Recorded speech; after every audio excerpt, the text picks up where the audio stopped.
അതുപോലെ തന്നെ 310 bhp rear wheel ഡ്രൈവും വരുന്നുണ്ട്. 82 കിലോവാട്ട് ബാറ്ററിയാണ് BYD-യുടെ ബ്ലേഡ് ബാറ്ററി ടെക്നോളജി തന്നെ. 82. അതെ. മറ്റേത് എത്രയായിരുന്നു? അത് 60 ആണ്. 60. ആറ്റോ 3. മറ്റേ സീല് വരുമ്പോൾ അത് സീലും 82 ആണ്. 82. ഇതിന് സെയിം സീല് തന്നെയാണ്. സീല് വരുന്നത് ഒരു പെർഫോമൻസ് സെഡാൻ സെഗ്മെന്റ്.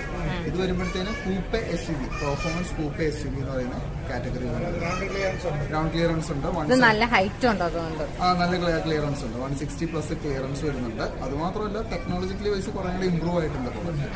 അപ്പൊ നമുക്ക് ഇതിന്റെ മെയിൻലി സോഫ്റ്റ്വെയർ ഒത്തിരി വ്യത്യാസമുണ്ട് BYD സീലിനേക്കാളും ഒക്കെ. അതുപോലെ തന്നെ നമുക്ക് സീറ്റിംഗ് പൊസിഷൻസും കുറച്ചുകൂടെ. ക്യാമറയൊക്കെ എങ്ങനെയാ? 360 ക്യാമറയാണ് വരുന്നത്. ഫ്രണ്ട് ബാക്ക് സൈഡ് മിറേഴ്സിന്റെ ക്യാമറാസ് വരുന്നുണ്ട്.